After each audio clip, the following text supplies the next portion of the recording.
መጥቶልናል አሜን የምስራች አዳኝ መጥቶልናል አሜን የምስራች ቤዛ መጥቶልናል አሜን የምስራች ንጉሥ መጥቶልናል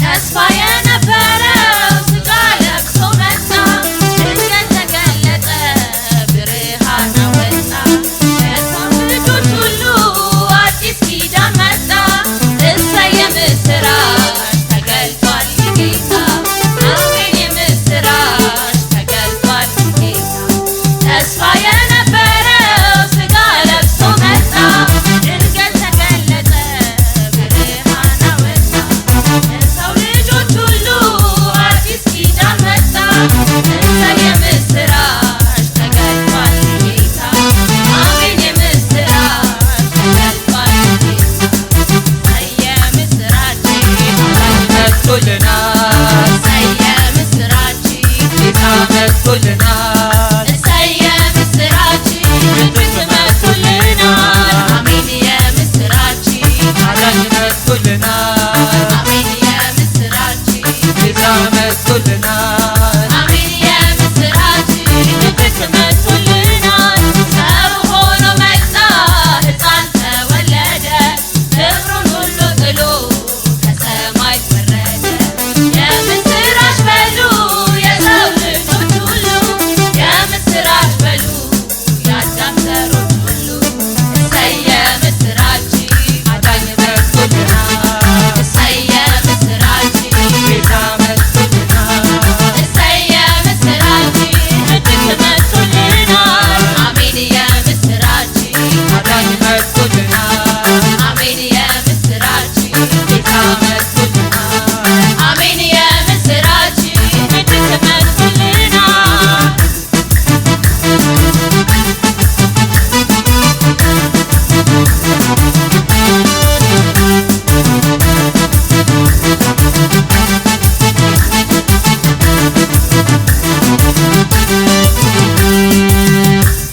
በበጎች ግርግም ውስጥ ተወለደ ጌታ እረኞች መጡና ለክብሩ ሰገዱ እኛም ደርሶልናል አሜን እንላለን እሰይ እልል እሰይ እልል ጌታ ስሙ ይክበር አሜን እልል አሜን እልል ጌታ ስሙ ይክበር እሰይ እልል እሰይ እልል ጌታ ስሙ አሜን እልል አሜን እልል ጌታ ስሙ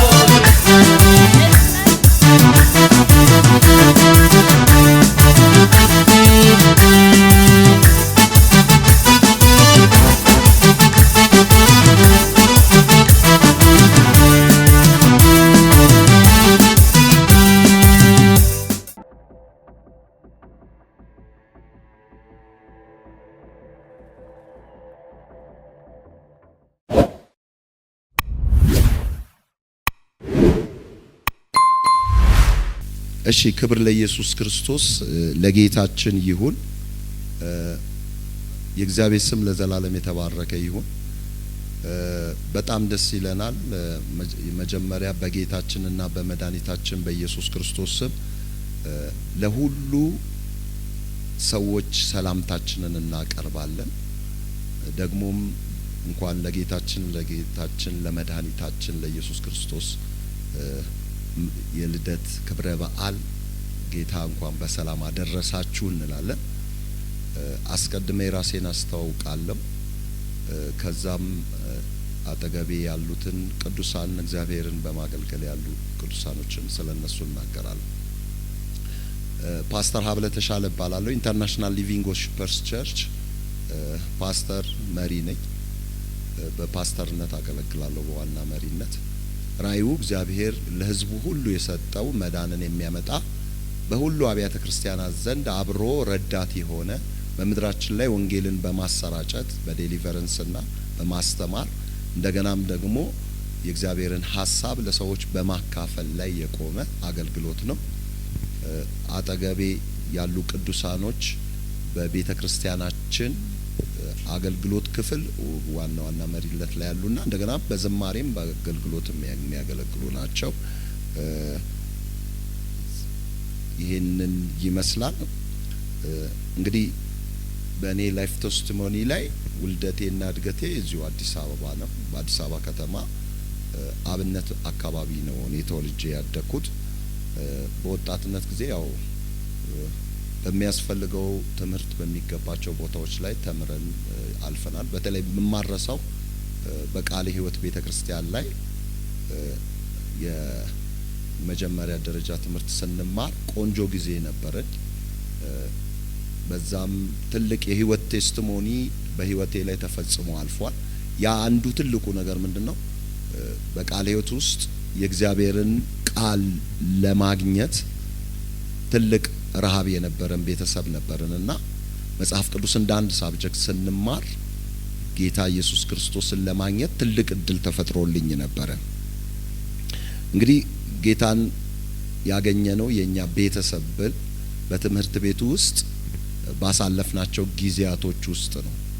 ያ ጊዜ ወደ ጌታ አቀረበን። በመጽሐፍ ቅዱስ ጥናትና የእግዚአብሔርን ቃል በማመን በነበረን ትልቅ የእግዚአብሔር ሐሳብ አግኝቶን ለዚህ ቀን እንድንበቃ አደረገን ማለት ነው።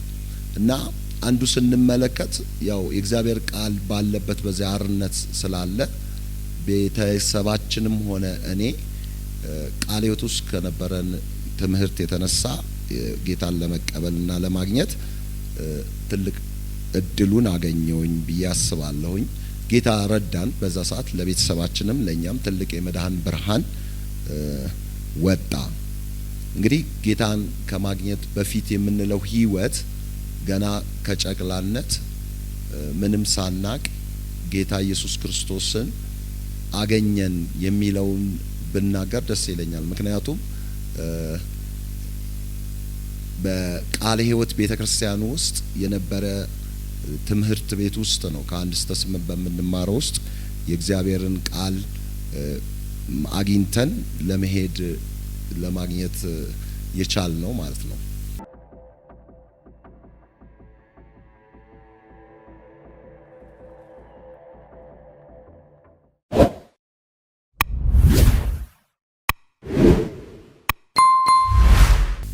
የመጀመሪያ የክርስቶስ ኢየሱስ የማዳን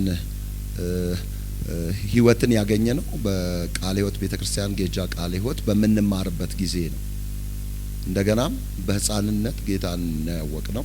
ሁለት ብዙ ጊዜ እኛ ወደዛ የምንሄደው በተለያዩ የአብያተ ክርስቲያናት ቸርቾች የምንሄደው ጌታን አውቀን ወይም የእግዚአብሔር ነገር ገብቶን ሳይሆን ኳስ ለመጫወት ነው የምንሄደው። ነገር ግን በዛ ሰዓት የነበሩ ባይብል አስጠኒዎች የተለያየ የኢየሱስ ክርስቶስ ፎቶ ያለባቸውን ስዕሎች እንድናቀልምና ጥቅስ እንድናጠና ያደርጉናል።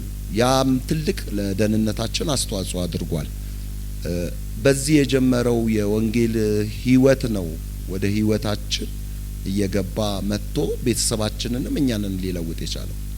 ስለዚህ በኦርቶዶክስ ቤት ውስጥ የሚኖሩ ወይም በቤተሰባችን ኦርቶዶክስ ናቸው በዛ ቤት የሚኖር ክርስቲያን ዳግም የተወለዱ ክርስቲያን ልጆች ተገኘን ማለት ነው ከወንጌል የተነሳ እና የምንኖርበት አካባቢ አብነት ነው። አብነት መርካቶ ሞላ ማሩ የሚባል ኤሪያ በጣም ከባድ ኤሪያ ነው።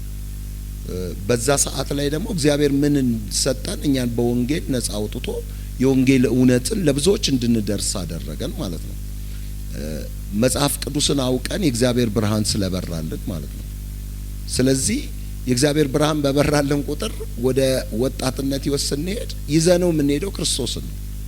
ኳስ በምንጫወትበት ሰዓት የክርስቶስን ወንጌል ማመን ስለጀመረን ለሌሎች የምስራችን የምንናገርና የምናስተላልፍ ሆነን እንግዲህ ወደ ጌታ እንድንመጣ ከረዳን ትልቅ ነገር ውስጥ አንዱ ትምህርት ቤት ነው ማለት ነው። ትምህርት ቤቶች እንግዲህ ስነ ምግባር ያላቸው ጨዋ የእግዚአብሔርን ቃል እውነት የሚያሳዩ መለኮታዊውን እውነት የሚያካፍሉ ከሆኑ ትምህርት ቤቶች ለወንጌል ደህንነት ትልቅ ድርሻ ይሰጣሉ ማለት ነው። እንግዲህ ወደ ጌታ ከመጣው በኋላ የነበረው የህይወትን ለውጥ ስትመለከቱት ከኤሌመንተሪ ትምህርት ቤት በኋላ ወደ ሃይ ስኩል ነው የገባ ነው። ወደ ሃይ ስኩል ስንገባ በሃይ ስኩል ውስጥ ደግሞ የነበረ ፌሎሺፕ ህብረቶች ነበሩ። የተማሪዎች ህብረት ብዙዎቻችሁ እንደምታውቁት የተማሪዎች ህብረት ነበረ። በተማሪዎች ህብረት ውስጥ ደግሞ ከ9 እስከ 12 ባለው ጊዜ ውስጥ ብዙ አገለገልኩኝ። አብሬ በድራማ፣ በኳየር፣ በወንጌል ስርጭት፣ በሊደርነት በተለያዩ ነገሮች አገልግዬ አለፍኩኝ።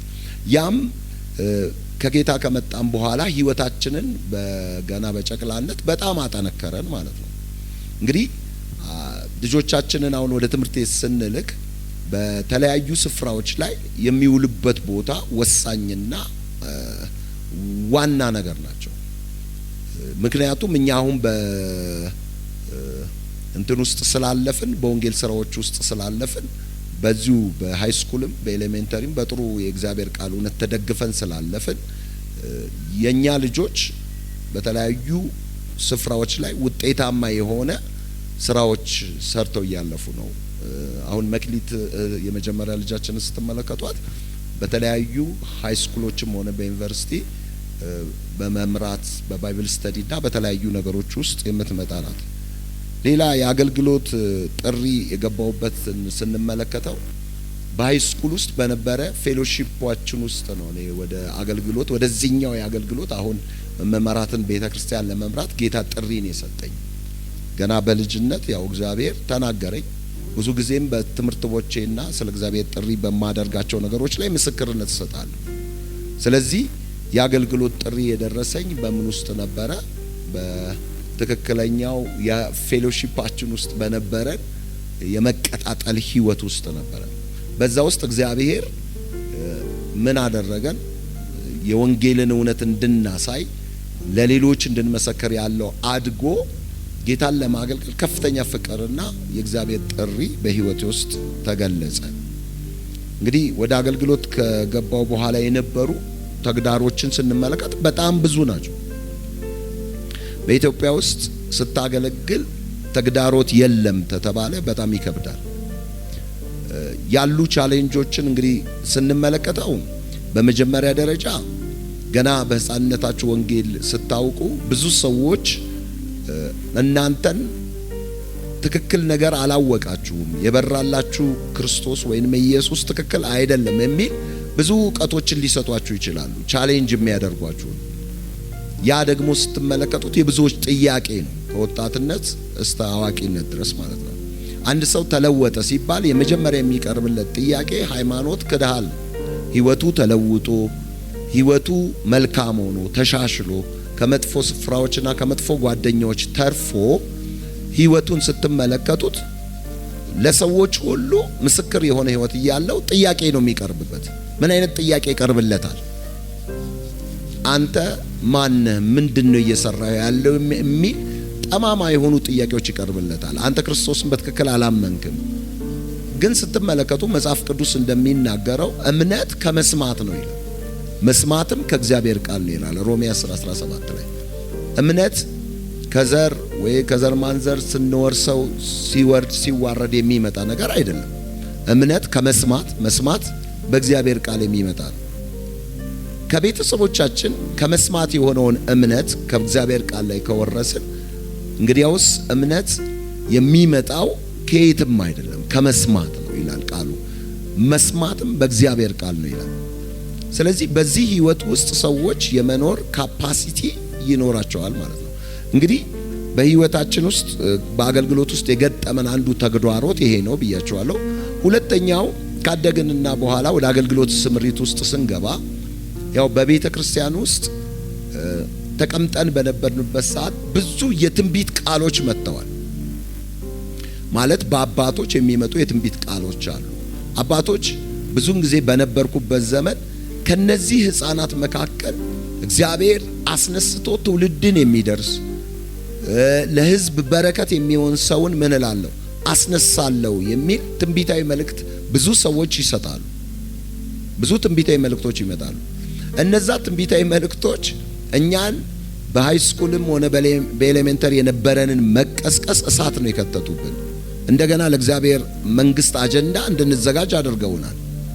በኋላ ግን ተግዳሮቱ የሚገርማችሁ አድጋችሁ አገልግሎት ለመምራት የመብቃት ደረጃ ስትደርሱ ሰዎች ደግሞ ወደ ራሳቸው ሐሳብና እቅድ ለመክተት የተለያየ ነገር ያመጡባቸዋል።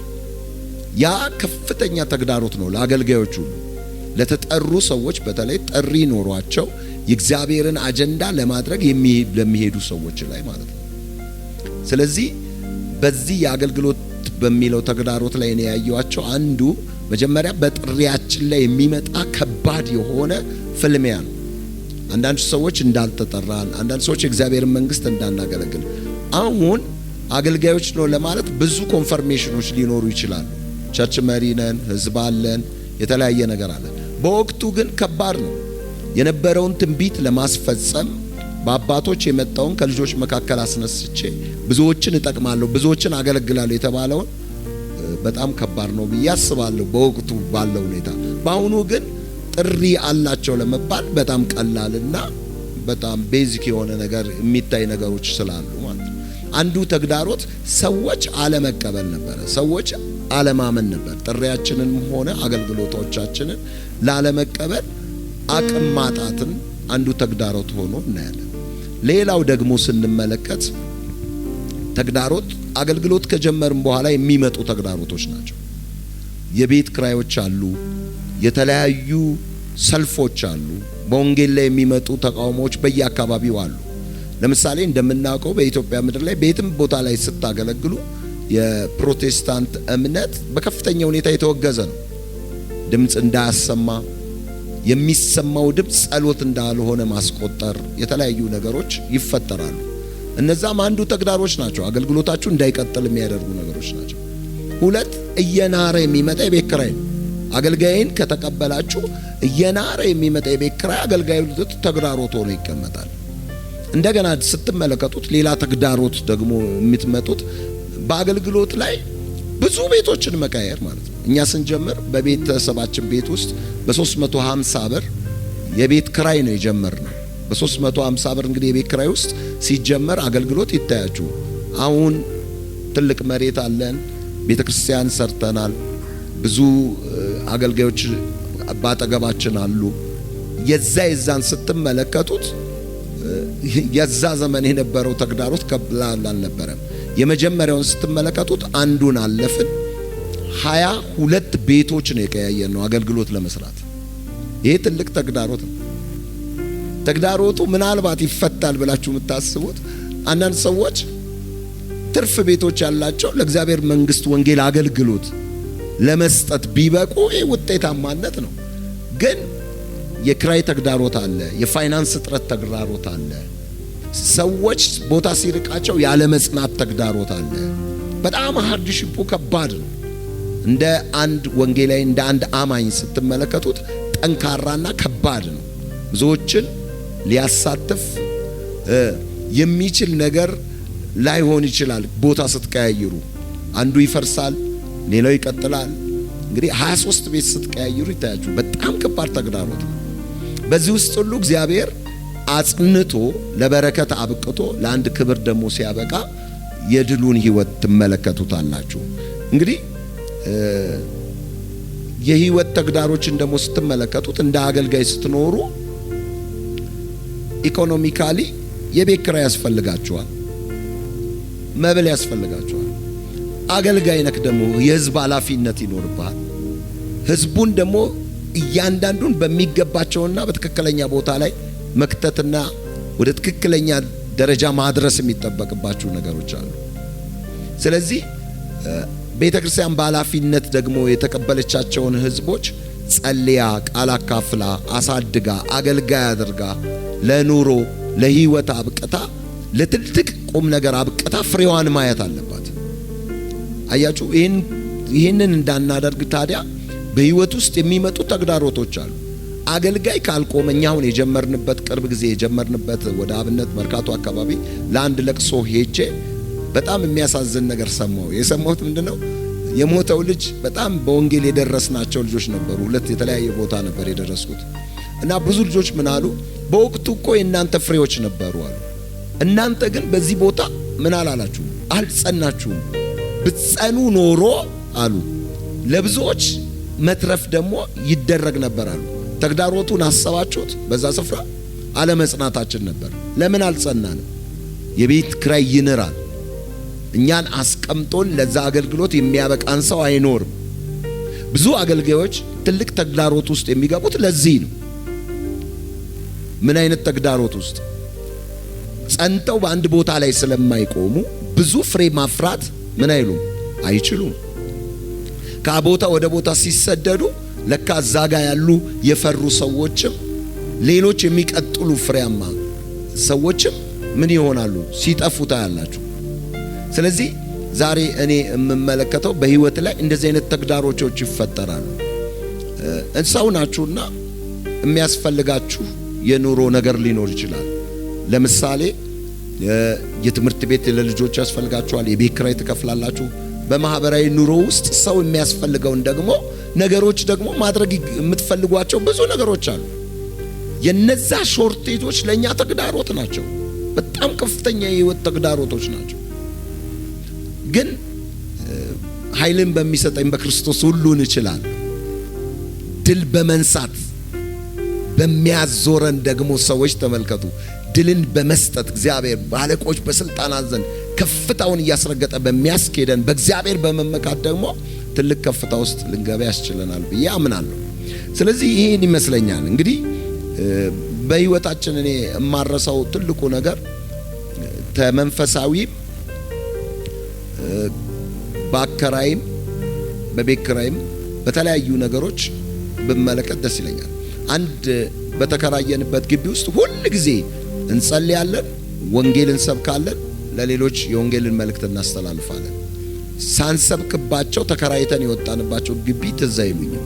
የወንጌልን የምስራች ለሁሉ እናውጃለን። በአንድ ቤት ውስጥ ገብተን የወንጌል የምስራችን ተናገርን። ልጁ ቁጭ ብሎ ያጠና ነበርና ሳር ላይ አገኘሁት። ስለ ክርስቶስ ነገርኩት። ጌታን ለመቀበል ውሳኔ ያደረገ። በኋላ ግን ስትመለከቱት አባትየው ሲሰሙ ልጁ የጥንቆላ ልምምድ ነበረው፣ የመጥፎ ባህሪ ልምምድ ነበረው፣ ለኛ እንደነገረን ማለት ነው። እና ከዛ ህይወት የተረፈውን ልጅ አባቱ ሲሰሙ ከዛ ህይወት መውጣት እንደሌለበት ተናግረው እኛን በ3 ቀን ውስጥ ነው ያባረሩ ከዛ ቤት ውስጥ ማለት ነው። አያችሁ፣ ይሄ ራሱ አንዱ ትልቅ የህይወት ተግዳሮትና ማረሳው ነገር ነው። በህይወታችን ያ ልጅ ግን መጨረሻ ላይ ክርስቶስን አውቆ የእግዚአብሔርን ነገር በድብቅ እኛ አዛስተነበርን ድረስ ሲያመልክ አቅ ነበረ። እኛ ተዛ ደግሞ ሰፈር ተሰደን ሄድን። በቤተ ክርስቲያን ውስጥም ደግሞ ስትመለከቱ እማረሳቸው አንዳንድ ነገሮች ትልቁ በህይወት ውስጥ ያሉ ነገሮችን ስትመለከቷቸው ከማረሳቸው በጣም ጥቂት ሰዎች ሆነን ተሰብስበን የቤት ኪራይ ነገ መክፈል አለብን፣ የቸርች ኪራይ ማለት ነው። በጣም ተጨንቀናል። ያለነው ጥቂት ሰዎች ነን። ከዛ አንድ እህት በእምነት ተነስታ አመሰገነች። ደግሞ ልጆቹን አልቆጠርናቸውም ይሄንን ያህል ይሰጣሉ ብለን። ላስት ፖይንት ላይ ግን በጣም የሚገርማችሁ የዛለት ተሰብስቦ ሲያልቅ ለቤት ኪራይ የሚሆን ገንዘብ አገኘ። የዛለት እንደውም በሰው ብትመለከቱ ብዙ ሰው አልመጣም ነበር። በጣም እስካሁን ድረስ እግዚአብሔር እጅ አለበት ብዬ ማስበውም ይሄ ነው። ስለዚህ እግዚአብሔር በነገር ሁሉ እያገዘን እዚህ ደርሰናል። የጌታ ስም የተባረከ ይሁን። አሁንም የምናገረው ቤተ ክርስቲያን ራእይ አላት። የተጠሩ አገልጋዮች ራእይ አላቸው። ጠንካራና ከእግዚአብሔር ዘንድ የተሰጠ ማንነት አላቸው። ያ ራእይ የሰው ሐሳብ አይደለም። ሰው ከኪስ ውስጥ አውጥቶ የሚፈበርከው ሐሳብ አይደለም። እግዚአብሔር ሁሉንም የመንግስት ሰራተኛ አላደረገም። ሁሉንም ዶክተር አላደረገም። ሁሉንም ፓይለት አላደረገም። ሁሉንም የምድሪቱን ሕዝብ ሁሉ እንግዲህ በእግዚአብሔር መንግስት ስራ ውስጥ እንድንሳተፍ እግዚአብሔር ፈለገና ወደኛ ሲመጣና ሐዋርያት፣ ነቢያት፣ ፓስተሮች፣ መጋቢዎች፣ አገልጋዮች ደግሞ አደረገ። ሃሌሉያ! የመንግስት ባለስልጣንን እንደሚሾም እግዚአብሔር እንዲሁ ደግሞ በቤቱ ውስጥ ሹመኛ ሾሞችን አስቀመጠ። የቤቱ ሸክም ያለባቸው። እኔ በመጨረሻ ላስተላልፍ የምፈልገው ትልቁ ነጥብ በቤተሰቦቻችን መካከል ምናልባት ተቀብተው የሚነሱ ታላላቅ አገልጋዮች ሊኖሩ ይችላሉ፣ ለምድሪቱ የሚተርፉ። እኛን አሁን በዶክተሩ ተርታ ወይም በኢንጂነሩ ተርታ ወይም በፓይለቱ ወይም በነጋዴዎቹ ተርታ ወይንም በአንዱ ተርታ አላቆመንም። ያቆመን የእግዚአብሔርን ቤት ከሚቀድሱ ቅዱሳን ተርታ አቆሞናል። የጌታ ስም ይባረክ። ይህ ቀላል ነገር አይደለም። በእያንዳንዱ ቤት ውስጥም ደግሞ እንደዚህ አይነት ጥሪ ያለው ሰው ሊኖር ይችላል። ወደ መጽሐፍ ቅዱስ ደግሞ ስትሄዱ ጠንከር ያለና ማስተዋል የሚገባን ነገር ታያላችሁ። 3 አይነት አገልጋዮች አሉ። አንዱ ጳውሎሳውያን ነው፣ ሁለተኛው ጴጥሮሳውያን ነው፣ ሶስተኛው ደግሞ ኒቆዲሞሳውያን የሚባሉ ናቸው። ከኒቆዲሞሳውያን ልጀምር። እነ ኒቆዲሞስን ብታያቸው ብዙ ይሰራሉ፣ ባለጠጋ ሀብታሞች ናቸው። የእግዚአብሔርን ቤት በገንዘባቸው ያገለግላሉ። አያችሁ፣ እነዚህ ሰዎችን ፓስተር ልናረጋቸው አንችልም። እነዚህ ሰዎችን የተለያየ የአገልግሎት ትልቅ ቦታ ልንሰጣቸው አንችልም። በቢዝነሱ ሴክተር ላይ ስትሮንግ ናቸው ኒቆዲሞሳውያን። ኒቆዲሞስን ስትመለከቱት በጣም በቢዝነሱ ሴክተር ላይ ከባድ እንትን አለው። መጨረሻ ግን ምን ያደርጋል? እሱ የእግዚአብሔርን መንግስት ለሰዎች ሁሉ ምን ያደርጋል? በገንዘብ ይረዳ ነበር። ኢየሱስ ክርስቶስን በገንዘባቸው የሚረዱት ምኖች ነበሩ? ብዙ ሰዎች ነበሩ። ሌላ ጴጥሮሳውያን ናቸው። ጴጥሮሳውያንን ስትመለከቷቸው በጣም የሚገርማቸው ሙሉ ጊዜ ሰጥተው ከአሳ ማጥመድ ወጥተው ሊሆን ይችላል። ሙሉ ጊዜ ሰጥተው በቤት መቅደስ ውስጥ እንደ ሳሙኤል የሚያገለግሉ ናቸው። ሌሎች ሶስተኛውን ደግሞ ስንመለከት ጳውሎሳውያን ናቸው። ጳውሎስን ስትመለከቱት 2 ዳይሬክሽን አለው። በገዛ እጆቹ እየደከመ ይሰራል፣ የእግዚአብሔርን መንግስት ያገለግላል። በገዛ እጆቹ እየደከመ ከራሱ እንኳን ገንዘብ ሳይቀር ለእግዚአብሔር መንግስት እያካፈለ የእግዚአብሔርን መንግስት ይደግፋል። ስለዚህ ዛሬ በቤቶቻችን ውስጥ ይሄ የተገነባ ነው። ቤተክርስቲያናችን በዚህ የተገነባ ነው። ጴጥሮሳውያኖች ደስ ይበላችሁ፣ በሙሉ ጊዜ የእግዚአብሔርን ቤተ መንግስት የእግዚአብሔርን መንግስት ቤተክርስቲያን በማገልገላችሁ። ጳውሎሳውያን በገንዘባችሁ በፓርት ታይማችሁ ደግሞ ጌታን በማገልገል ልክ እንደ ጳውሎስ የተሰማራችሁ ደስ ይበላችሁ። ሌሎች ኒቆዲሞሳውያኖች አሉ። በስራቸው ሲለፉ ውለው አስራታቸውን፣ መባቸውን፣ የፍቅር ስጦታቸውን በመስጠት የእግዚአብሔርን ቤት ያገለግላሉ። ቤተ ክርስቲያን ባላንስ የሆነ ነገር ታላት፣ ባላንስ የሆነ ትምህርት ታላት፣ አትቸገርም። ትውልዱም ቤተ ክርስቲያንም በዘመኗ ያለውን ራዕይ ፈጽማ ታልፋለች። እንግዲህ ማጠቃለያ አድርጌ በራሴ ህይወት የምናገረው ነገር ቢኖር ምንድነው? ቤተ ክርስቲያን እግዚአብሔር በመለኮታዊ ዓለም ውስጥ ትልቅ ምን ሰጥቷታል? ራዕይ ሰጥቷታል። ያ ራዕይ ደግሞ የመንግስቱን ወንጌል በመስበክ የተጠቁትን ነፃ ታወጣ ዘንድ ነው። የመንግስቱን ወንጌል ሰብካ የተጠቁትን ነፃ ስታወጣ 2 ነገር ይቀራታል። ህዝቡን ማስተማር ይቀራታል። 3ኛው ማስተማር ነው ማለት ነው። 4ኛው ደግሞ ስትመለከቱ ፋይናሊ ህዝቡን አምላኪ ታደርገዋለች። ማንንም የሚያመልክ እግዚአብሔርን የሚያመልክ። ስለዚህ በህይወቴ እንግዲህ ካየሁት ነገር ውስጥ እግዚአብሔር መንግስት ውስጥ ትልቅ የእግዚአብሔር ኃይልና በረከት የሚለቀቀው በእነዚህ 4 ምንጮች ውስጥ ነው። አንዱ ምንድነው? የመንግስቱን ወንጌል ለትውልድ ሁሉ መናገር። ሁለተኛው የተጠቁትን ከምንም አይነት ጥቃት ውስጥ በእግዚአብሔር ልጅ በክርስቶስ ስምና ኃይል ነፃ ማውጣት ነው። ሶስተኛው ምንድነው? እነዚህ የመጡትን ሰዎች ምን ማድረግ ነው? ማስተማር ነው። የእግዚአብሔርን ቃል እውነት መናገር ነው። አራተኛውና የመጨረሻው ምንድነው? እነዚህ ሰዎች አምልኮተ እግዚአብሔርን አውቀው በዘመናቸው ሁሉ በህይወት ዘመናቸው በህይወት እንቅስቃሴያቸው ሁሉ ጌታን አምልከው እንዲያልፉ ማድረግ ነው። የእግዚአብሔር ስም ለዘላለም ይባረክ። በምስክርነቴ እንደምትባረኩ ተስፋ አደርጋለሁ።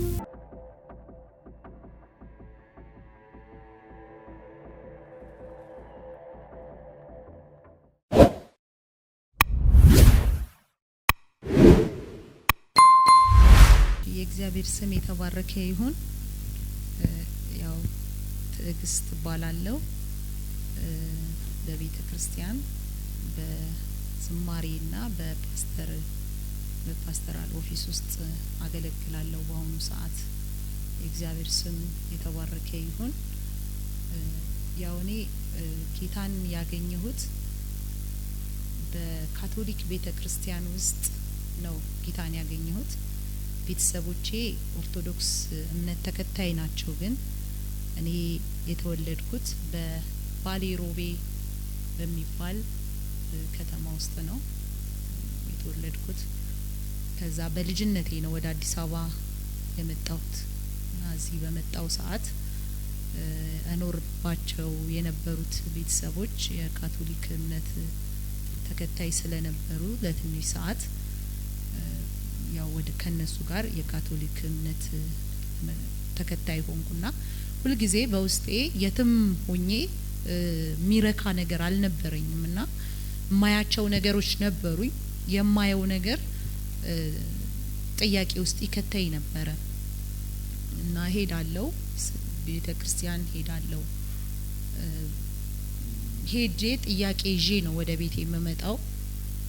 ሄጄ ከበር ነው መጀመሪያው፣ ከበር ጀምራለሁና የሚደረጉትን ነገሮች እግዚአብሔርን እንዴት በዚህ ሁኔታ ነው እንዴ እግዚአብሔርን ማግኘት የምንችለው? እንዴት በዚህ ሁኔታ እዛ ቦታ ሰው የሰራው ሰው የቀረጸው ሰው የሰራው ግንብ አለ፣ ምስል አለ እና እሱን ከመሳም ነው የሚጀምረውና ለኔ ግን ያ ትልቅ ጥያቄ ነበረ።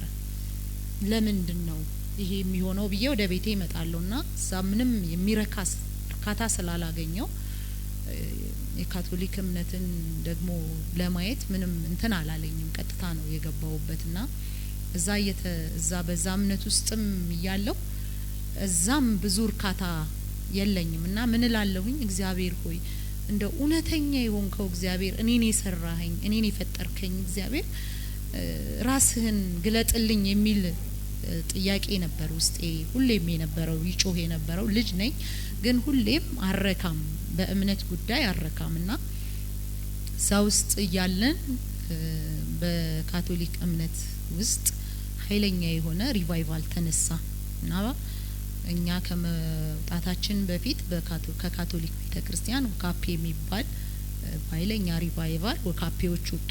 ከዛ እነሱ ከወጡ በኋላ ደግሞ ቀጣይኛ ነበርን፣ ቀጥለን እኛ ነበርን። እዛ ውስጥ በወንጌል በትክክል ወንጌል የሚሰብኩን አባቶች ነበሩ።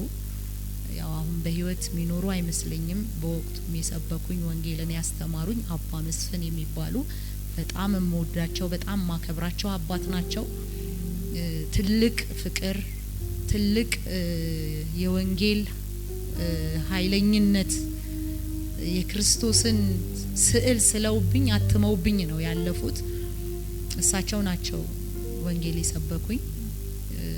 ከዛ ቀጥታ እዛ ውስጥ ደህንነት ነው የተማርነው፣ የደህንነት ትምህርትን የጀመርነው። ደህንነት አስተማሩን። ጥምቀት እንኳን እዛው አልተጠመኩም። ጥምቀት ካቶሊክ ቤተክርስቲያን ሰዎች ካደጉ በኋላ ነው የምታጠምቀውና እዛ ውስጥ ጌታን አገኘው። ጌታ በራልኝ። ከዛ ልጅ ነበርኩ። ከዛ በኋላ ግን ከትንሽ አመታት በኋላ እነሱ ከኛ ጋር አልቀጠሉም። እነሱ ትተውን ያው በካቶሊክ እምነት ቦታ ተመድበው አዲስ ኢትዮጵያን ለቀው ወደ ውጭ ሀገር በሄዱ ጊዜ እኔ ከዛ ወደ ፕሮቴስታንት እምነት ውስጥ ገባው። የምፈልገው ክርስቶስን ነበር። ክርስቶስ በርቶልኛል፣ ንጋት ነክቶልኛል። ትልቁ እርካታዬ በክርስቶስ መሆን ነው። ጥያቄ ተመልሷል። የዘመናት ጥያቄ ትንሽም ቢሆን ለኔ ትልቅ ጥያቄ ይዤ ነበር መመላለሰው። በጣም ትልቅ ጥያቄ ነበረኝ። በመኖርበት ትንሽ ሆኜ በመኖርበት ቤት ውስጥ አንድ የሚመጣ ደብተራ የሆነ ሰውዬ ነበርና እሱ ሰውዬ የሚሰራው ስራ ነበር አየው ነበር። ይመጣል ቤታችን ይመጣና የሆነ የሚቆጥረው ነገር አለ፣ ጣን ያጨሳል፣ የሆነ ነገር የጥንቆላ ስራ ይሰራልና ከዛ በኋላ ደግሞ ሄዶ ደግሞ እንደገና የሃይማኖት ስርዓት ሲፈጽም አየዋለሁና ያ ነገር ለኔ ትልቅ ህመም ነበር። ምን ማለት ነው እግዚአብሔር ሆይ የሚል ጥያቄ ነበር። እዚህ ጋር ክርስቶስን ልክ ሳውቅ ያ ጥያቄ ተመልሶልኛል።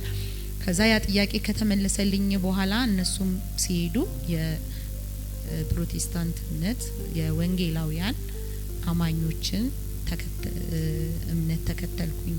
ወደዛ እምነት መጣሁ።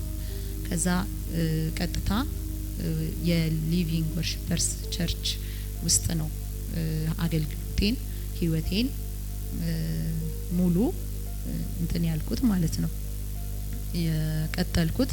ከዛ ወጣት በነበርኩኝ ሰዓት በዛ ነበር ማገለግለው።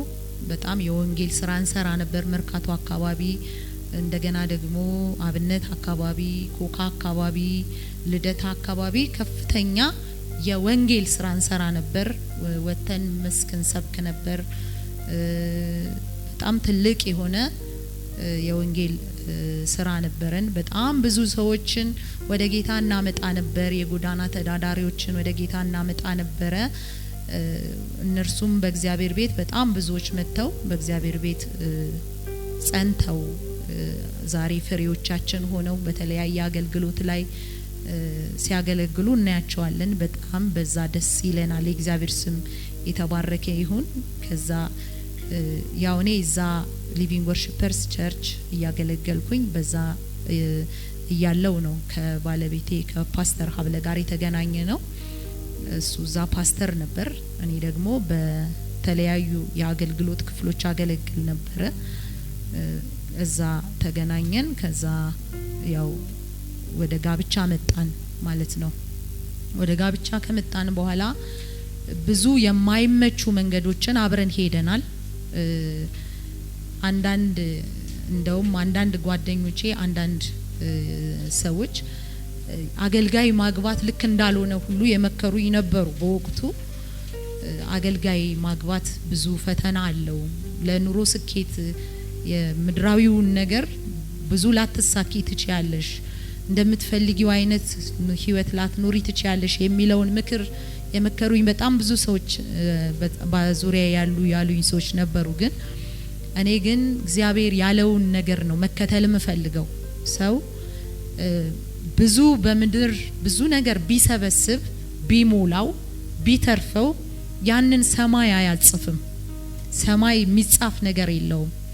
ሰማይ የምናጽፈው ወይም ደግሞ ሰማይ የሚደሰተው የሰማዩን አምላክ ፈቃድ በምድር ፈጽመን ስናልፍ ነው። ያ ደግሞ የእግዚአብሔር ሐሳብ የእግዚአብሔር ፈቃድ በምድር ላይ እግዚአብሔር ስሩ ብሎ የሰጠንን ስራ ኑሩ ብሎ የሰጠንን ኑሮ ኖረንለት ስናልፍ ነው። የእግዚአብሔር ስም ይባረክ። ከምንም በላይ የእግዚአብሔር ደስታ የትውልድ መዳን ነው። ትውልድ ሲድን ነው የሚደሰተው። እና አንድ አገልጋይ ደግሞ ትልቁ ረሃቡ ትልቁ ጥማቱ እግዚአብሔርን ማስደሰት ነውና እኔም በምርጫዬ ምንም መካሪም ማካሪም የመስማት እንትን አልነበረኝም። እግዚአብሔርን የመስማት ፍላጎት ነበረኝ። እግዚአብሔርን ሰማው። ከዛ ያው ወደ ትዳር ገባን። በትዳር ውስጥ ስንኖር ብዙ ያልተመቹ መንገዶችን ሄደናል። ግን ቢመችም ባይመችም ያልተመቸው የምድር ነገር እንጂ የእግዚአብሔር ነገር ጎሎብን አያውቅም። የእግዚአብሔር ስም ይባረክ። ሁሌም ጌታ ከጎናችን ነበረ። ስንደክም ያበረታን ነበር፣ ስናዝን ያጽናናን ነበር። ከልጆቻችን ጎን ነበረ፣ ከኛ ጎን ነበር። እግዚአብሔር ሁል ጊዜም ከጎናችን አላጣነውም። የእግዚአብሔር ስም ይባረክ። እና ሰው አገልግሎት ራሱን ሰጥቶ ሲያገለግል የሚያገለግለው የምድርን መንግስት አይደለም፣ የሰማይን መንግስት ነው። የሰማይ መንግስት ደግሞ እንዳይቀጥል የሚጋፋ ሌላ ደግሞ መንግስት አለ። ስለዚህ የሁለት መንግስት ጦርነት ነው። ሁሌም ግን የሚያሸንፈው የእግዚአብሔር መንግስት ነው። የእግዚአብሔር ስም የተባረከ ይሁን። እና በትዳር ህይወታችን በጣም የመተሳሰብ፣ የመተዛዘን፣ የመረዳዳት ህይወት አሳልፈናል። ያው እኔ ብዙም ጊዜ በቃ ሳዝንም ቶሎ ነው ማዝነው። ስበሳጭም በሆዴ የመያዝ ነገር የለኝም። ስበሳጭም እናገራለሁ። በዛ ሁሉ ግን ምንም አይደለም ያው እግዚአብሔር ረድቶን እግዚአብሔር አግዞን እግዚአብሔር በመሃላችን ስለነበር እስከዚህ ቀን ደርሰናል። የእግዚአብሔር ስም የተባረከ ይሁን። ከዚህም በኋላም እግዚአብሔር እንደሚረዳን እንደሚያግዘን አምናለሁ። የእግዚአብሔር ስም ይባረክ። 4 ልጆች አሉን፣ 1 ሴት 3 ወንድ ልጆች አሉን። ልጆቻችን ዛሬ ላይ አድገዋል፣ ትልልቆች ናቸው። እግዚአብሔር ስሙ የተባረከ ይሁን። በአገልግሎት ህይወቴ በጣም ደስተኛ ነኝ። አገለግላለሁ፣ ዘምራለሁ እና መዝሙሮች እያንዳንዱ መዝሙር ለኔ ቅኔ ብቻ አይደለም፣ ቃሉ ትርጉም ይሰጠኛል። እያንዳንዱ ቃል ለኔ የልቤን ከእግዚአብሔር ጋር የማወራበት ነው። ሲከፋኝ ዝማሬ አለኝ፣ ስደሰት ዝማሬ አለኝ፣ ሲሞላ ዝማሬ አለኝ፣ ሲጎልም ዝማሬ አለኝ። የእግዚአብሔር ስም ይባረክ እና በዛ በጣም መንፈስ ቅዱስ ከኔ ጋራ የሚያወራኝ ቋንቋዬ ስለሆነ ደስ ይለኛል። ጌታ ስሙ ይባረክ። ይሄን ይመስላል እንግዲህ ባጭሩ።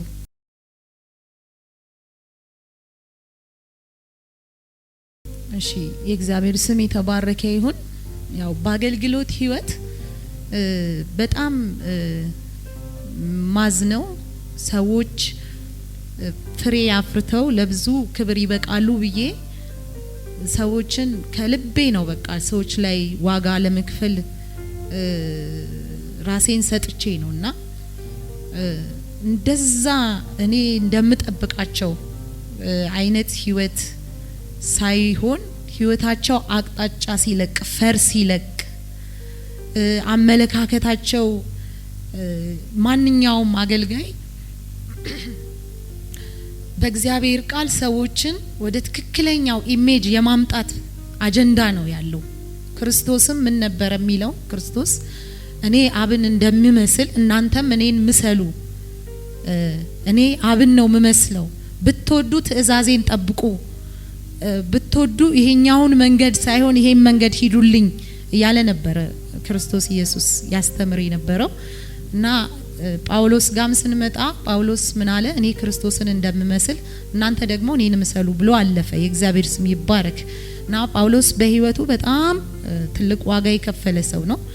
ክርስቶስ የከፈለውን የሄደበትን መንገድ ለመሄድ በጣም በብዙ ዋጋ የከፈለ ሰው ነውና እኔም ትልቁ ረሃቤ ሰዎች ውስጥ የክርስቶስን መልክ ማየት ነው።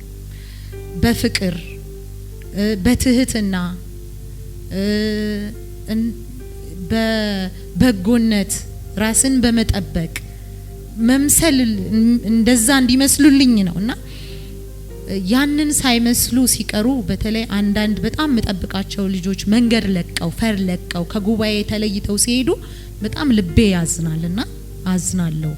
በጣም ነው የምሰበረውና አንድ ጊዜ እንደውም የማይረሳኝ እንደሚያገለግሉ ቤተሰቦች ነበሩና በጣም ነበር ልቤ ምጥልባቸውና በጣም እንትን ትሪት አረጋቸው ነበር። ከዛ የሆነ መጡና ፓስተር ከዚህ በኋላ አንቀጥልም ብለው ሄዱ። ከዛ ፓስተር መጥቶ እንዲኮ አሉ ነከሌ ሲለኝ እኔ ልጄን ከትምህርት ቤት ላመጣ ወደ ትምህርት ቤት ይሄድ ነበር አሉ አልኩትና ወጥቼ ሰዓት ስለደረሰ መንገድ ላይ ያለቀስኩ ሄድኩኝ እስከ ትምህርት ቤት አለቀስኩ የምር እና አለቀስኩ። እንደው ሰው ምን ይለኛል ብዬ ደግሞ እንባዬን እንደዚህ ጠርጋለሁ። ከዛ እግዚአብሔር ቁጭ ብዬ ልጄ ሰዓት አልደረሰም ቁጭ ብዬ ድምጽ ነው አታልቅሺ የሚል ድምጽ ዞር ብዬ ሰው አጣው። ለኦርፋ አታልቅሺ አለኝ ጌታ።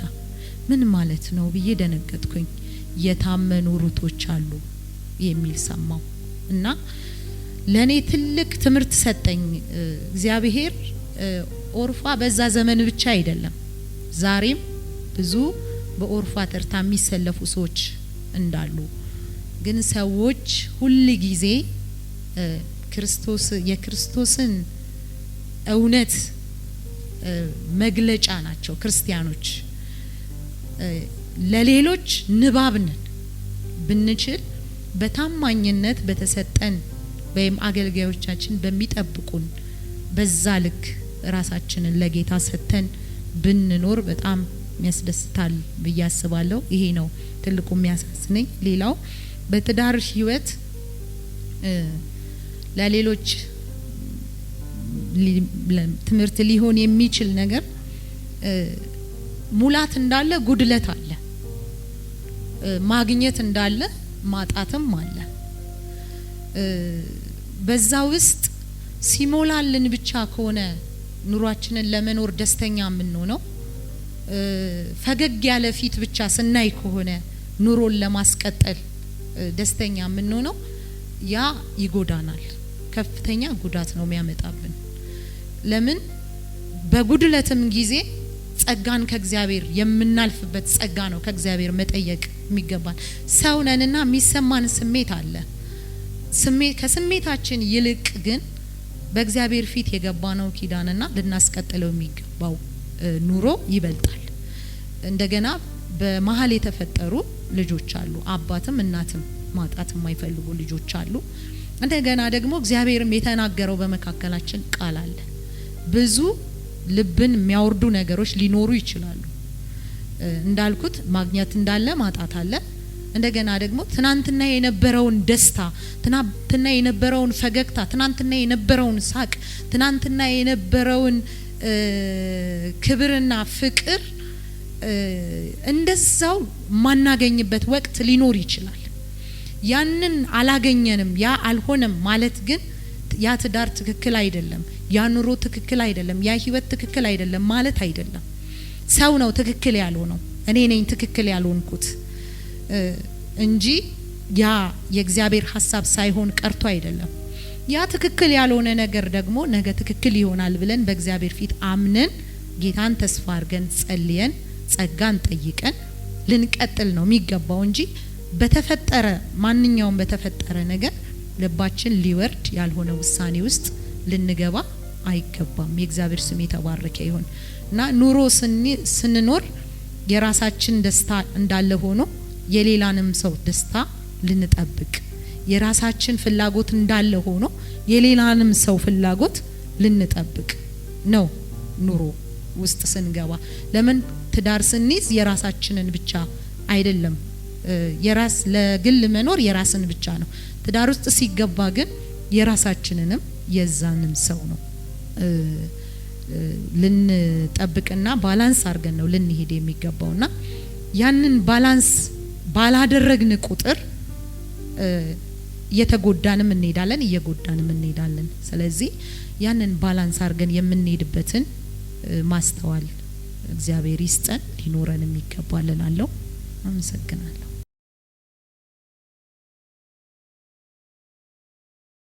መንፈስ ቅዱስን በኔ ቃላት የለኝም። መንፈስ ቅዱስን ምንም ልለው አልችልም። ለኔ ግን ለኔ መንፈስ ቅዱስ ጓደኛዬ ነው፣ መካሪዬ ነው፣ አጽናኜ ነው፣ ደጋፊዬ ነው፣ መሪዬ ነው። ለኔ ያለ መንፈስ ቅዱስ ህይወት የሸተተ ሬሳ ነው። ከባድ ነው።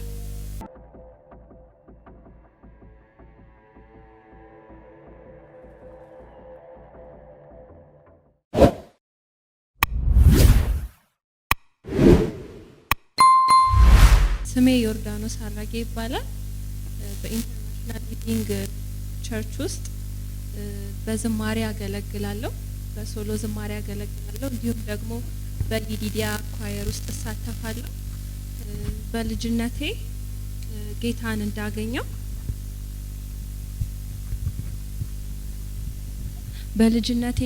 እንዳገኘው እዚህ ቸርች ላይ ነው ጆይን ያደረኩትና ከልጅነቴ አሁን እስካደኩበት ጊዜ ድረስ ፓስተር ቲጂም እንዲሁም ደግሞ ፓስተር ሀብለ የእግዚአብሔርን ቃል እያስተማሩ የእግዚአብሔርን ቃል እውነት እየነገሩኝ እያስተማሩኝ ውስጤ ያለውን እግዚአብሔር ያስቀመጠውን ጸጋ እንድለይ እንዳውቅ እንዲሁም ደግሞ በዛ እንዳገለግል እየረዱኝ እየደገፉኝ አሁን ያለውበት ደረጃ ላይ ያለው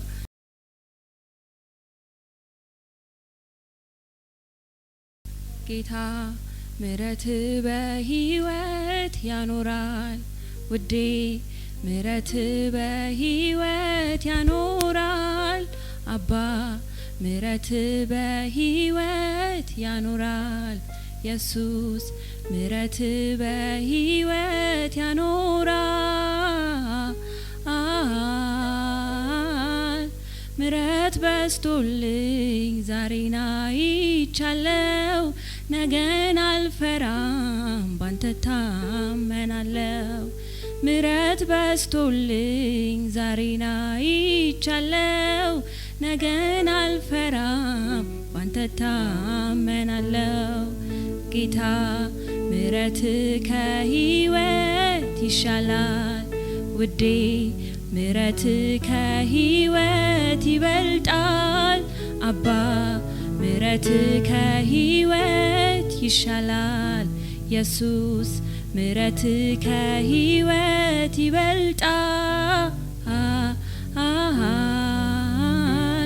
ምሕረት በስቶልኝ ዛሬን አይቻለው ነገን አልፈራም ባንተ ታመናለው ምሕረት በስቶልኝ ዛሬን አይቻለው ነገን አልፈራም ባንተ ታመናለው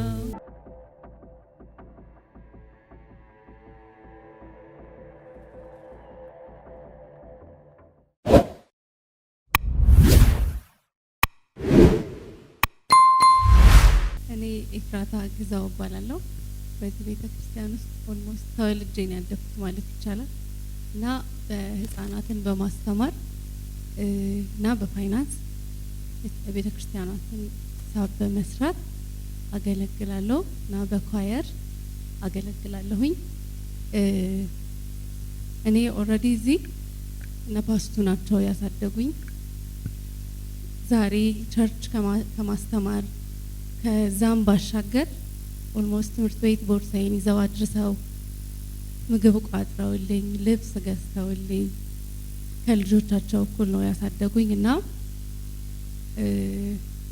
በጣም ደስተኛ ነኝ በዚህ ህብረት ውስጥ ስላለው በዚህ ቤተክርስቲያን ውስጥ ስለማገለግል እግዚአብሔር ረድቶኝ ተመርቅ ያለው አሁን ደግሞ ባለ ትዳር ሆኛለሁ ለዚህ ሁሉ ነገር እግዚአብሔር ይመስገን እነሱንም ደግሞ በጣም ማመስገን እፈልጋለሁ በጣም ቀርጸውኛል በወጣው ከዚህ ህብረት በወጣው ሰዓት ወደ ውጪ በሄድኩ ሰዓት ከልጆች ጋር በተደባለቁ ሰዓት ራሴን እንድለይ ክፉ ደግ ምን እንደሆነ እንዳውቅ ክርስቲያን ካልሆኑ ልጆች ጋር ክርስቲያን ከሆኑ ልጆች ጋር ራሱ ሲሆን ልክ የቱ መጥፎ የቱ እንደሆነ እንዳውቅ እግዚአብሔርን መፍራት ቸርች ብቻ እንዳልሆነ ሁሉ ቦታ እንደሆነ በደም ቀርጸው ነው ያስተማሩኝ ሁላችንንም እንደዛ ነው ያስተማሩን እግዚአብሔር አምላክ ይባርካቸው እኔ ደግሞ አጠገቤ ላሉ ሰዎች ለሁሉም የምናገረው ነገር ምንድነው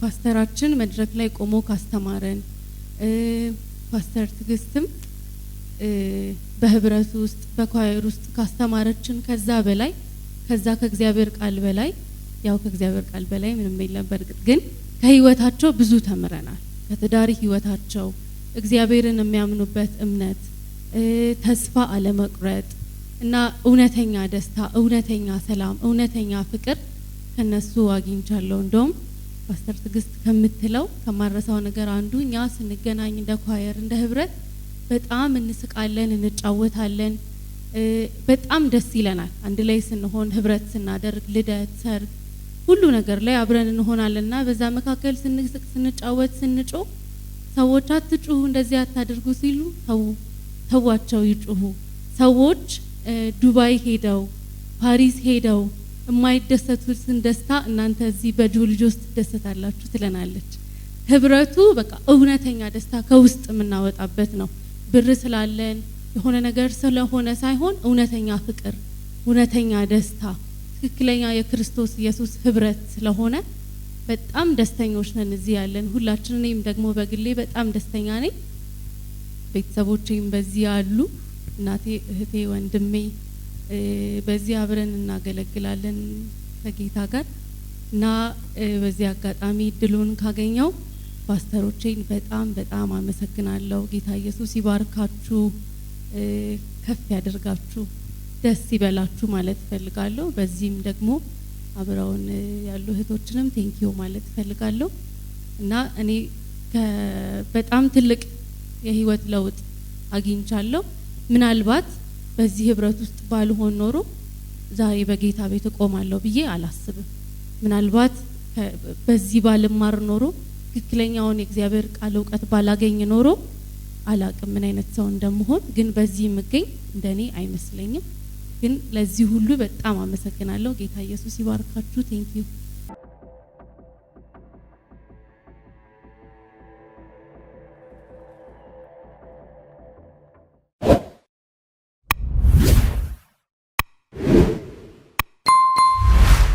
ስሜ ቃል ኪዳን ዳዊት ይባላል።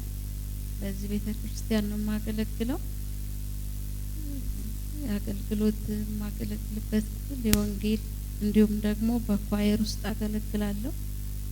የእግዚአብሔር ስም ይባረክ። ፓስተሮቼን እንኳን ደስ አላችሁ ማለት ፈልጋለሁ። ይሄንን ቦታ ለማግኘት ብዙ ዋጋ ከፍለዋል እና የከፈሉትን ዋጋ አረሳምና በጣም ነው ዋጋ የከፈሉት። ትግስታቸው በጣም ነው የሚገርመኝ።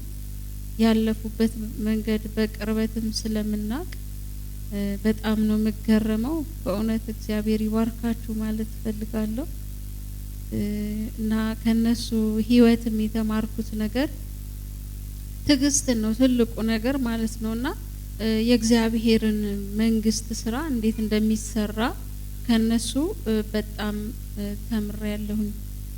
ምንድነው እሱም በቃ በትግስት የእግዚአብሔር ቤት ስራ አንድ ሰው ራእይ ያለኝ ብሎ ሲነሳ የእግዚአብሔርን አጀንዳ ይዞ ሲነሳ እስከ መጨረሻው እስከ ሞት የሚጸና እስከ ሞት በቃ ለመጽናት በቃ ታግለው እስከ ሞት በቃ ጌታን ለማገልገል ያላቸውን ትግስት ያላቸውን በቃ ቻይ መሆናቸውን አይቻለሁ። በተለይ ፓስተር እስከ ሞት ነው በቃ ይሄንን ቦታ ለማግኘት በቃ ብዙ ነገሮች አልሳካ ሲሉ ብዙ ነገሮች እንደተጠበቁት አልሆን ሲሉ በትግስት እንዴት እንዳለፉት ሁላችንም እዚህ ምስክሮች ነን።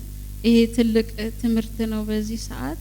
ምክንያቱም የእግዚአብሔር ቤት ስራ ሲሳካ ብቻ አይደለም የሚሰራው፣ ባይሳካም እግዚአብሔርን በመጠበቅ እንዴት እንደሄዱ ሁላችንም ምስክሮች ናት። እግዚአብሔር ይባርካችሁ። በእውነት ተምረናል። ትልቅ ትምህርት ነው ይሄ። መሬት ፕሮሰስ ከተጀመረ ጀምሮ ያየነው ነገር በጣም ትልቅ ነገር ነው። ጌታ ይባርካችሁ።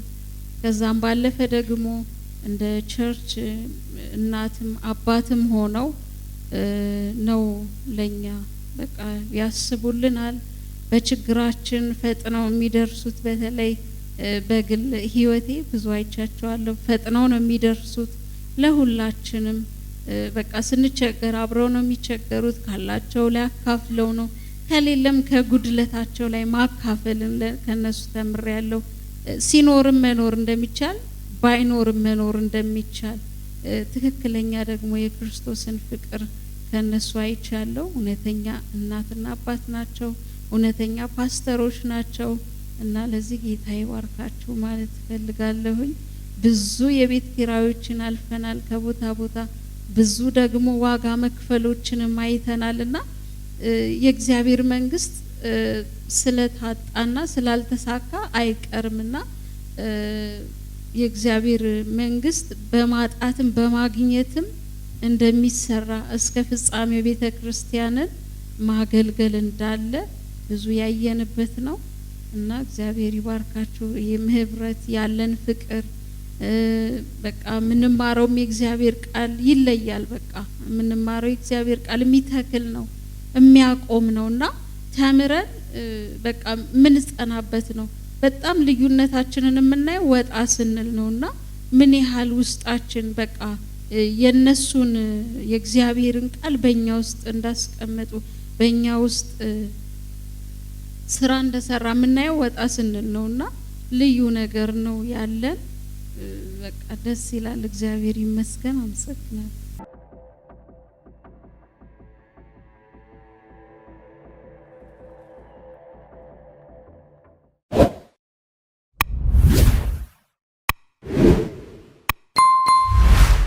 እንኳን ለገና በዓል ሁላችንም በሰላም አደረሳችሁ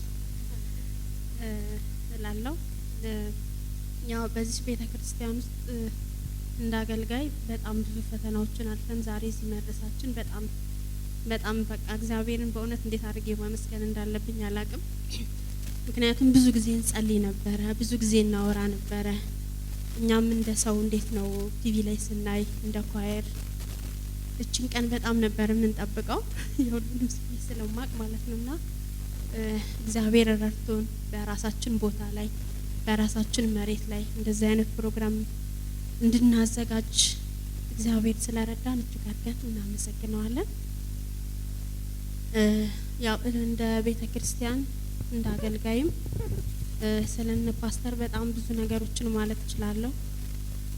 እኔ በጣም የሚገርመኝ በጣም ብዙ ጊዜ ከፍቶኝ መጥቼ በቃ ይሄ ነገር እኮ አይሆንም ብዬ መጥቼ በጣም ተጽናንቼ እንደገና ኃይልን አድሼ ጉልበት አግኝቼ የሚሄድባቸው ጊዜያቶች አሉና እግዚአብሔር እንዴት ነው አገልጋይ እንደዚህ ይሆናል እንዴ ብዬ እንዴት እንደዚህ መሆን ይቻላል እንደ ሰው መሰበር እንዴት ነው የማይቻለው ሁሉ ብዬ ብዙ ነገር ጥያቄዎችን ይፈጥርብኝ ነበርና ግን እግዚአብሔር መልካምን ያደርጋል፣ እግዚአብሔር ያቆማል። ያው እግዚአብሔር የያዘን ሰው አይወድቅም። ሁሉ ጊዜ ከቃሉ ጋር ስለሚኖሩ ሁሉ ጊዜ የቃሉን ነገር ለኛም ስለሚነግሩን እግዚአብሔር መልካምን ነገር በእነሱ ህይወት አይቻለሁ። በትዳራቸው በመውጣት በመግባቶቻቸው ለኛ የሚያደርጉልን ነገር ለኛ የሚሆኑልን ነገር በጣም በጣም በቃ እንዴት አድርጌ መግለጽ እንዳለብኝ ቃላት እስከሚያጥረኝ ድረስ ማለት ነው። እና እግዚአብሔር ስለረዳን እግዚአብሔር ስላገዘን እግዚአብሔር ዛሬን እንድናይ ምህረቱ ስለበዛልን እጅግ አድርገን እናመሰግነዋለን። ያው በዚህ ኳየር ውስጥ በጣም ከልጅነቴ ጀምሮ እዚህ ነው ያደግኩት። ከልጅነቴ ጀምሮ ብዙ ኳየሮችን ሳሎን ባንድ ህብረት ውስጥ አንድ ላይ አድርገናል። ያዳር ፕሮግራሞቻችን በመውጣት በመግባቶቻችን እግዚአብሔርን የምናመሰግን ትውልዶችንና እንደመጣንበት ዛሬን እንድናይ በቃኒ እግዚአብሔር እውነት አንድ ቤት ያለው ምስጋናን ብቻ ነው። ምክንያቱም እኔ ከመጀመሪያው ጀምሮ እዚህ ኳየር ላይ ከመግባቴ ጀምሮ እስካሁን ካለውበት ነገር ውስጥ ጽናትን አይቻለሁ። በዚህ ህብረት ውስጥ መተሳሰብን አይቻለሁ፣ አንድነትን አይቻለሁ፣ ፍቅርን አይቻለሁ። ለአንዱ እንዴት ዋጋ እንደሚከፍል አይቻለሁ። ፓስተሮቻችን ለኛ በጣም ብዙ ዋጋ ይከፍላሉ። ስንጠፋ ይፈልጉናል፣ ስናዝን ያጽናኑናል፣ አቅም ይሆኑናል፣ ያበረቱናል። እና እግዚአብሔር መልካም ነው። እግዚአብሔር ሁሉ ጊዜ መልካም ነው። በጣም እድሉን ካገኘው ቲጂ ፓስቱ ከኔ ጋር ስለነበራችሁ በሀዘኔ በመውጣት በመግባቴ ዛሬን እንድናይ እናንተ ባትረዱ ኖሮ እናንተ ከኔ ጋር ባትኖር ኖሮ አውቃለሁ እንደማልወድቅ አውቃለሁ ዛሬ ላይ እንደማልደርስ ግን እግዚአብሔር በእናንተ ተጠቅሞ እንድንቆም ስለረዳን አቅም እንድንሆን ስለረዳን እጅግ አድርጌ አመሰግናለሁ። ተባረኩ። ዘመናችሁ ይባረክ፣ ህይወታችሁ ይለምልም። አሁን ካላችሁ በላይ እግዚአብሔር ይጨምርባችሁ። መልካም ነገር ከፊታችሁ ይሁን። በብዙ ተባረኩ። በረከት ከፊታችሁ ይቅደም። ቤታችሁ ይባረክ፣ በኋቃችሁ ይባረክ። እንደ ኳየር ሆኜ እንደ አንድ መሪ ሆኜ እግዚአብሔር በእውነት በመውጣት በመግባታችሁ እግዚአብሔር በእውነት ይከተላችሁ። በእውነት በሰው ፊት ሞገስን አርግኙ። እግዚአብሔር መልካም ነገርን ያደርግላችሁ። ላላህ መሰግናለሁ።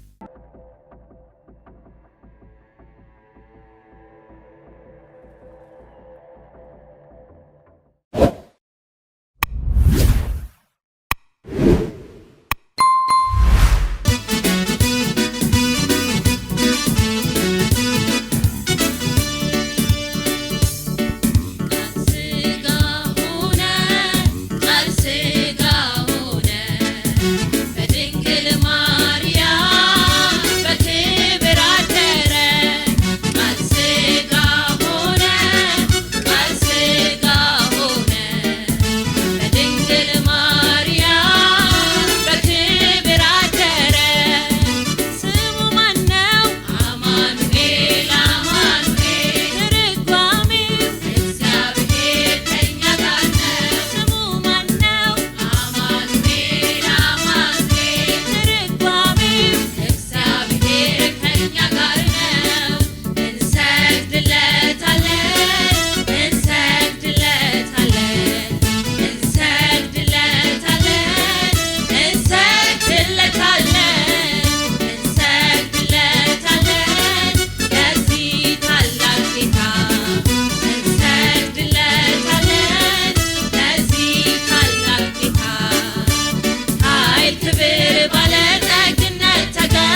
ተገብቶታልና ኃይል ክብር ባለጠግነት ተገብቶታልና ኃይል ክብር ባለጠግነት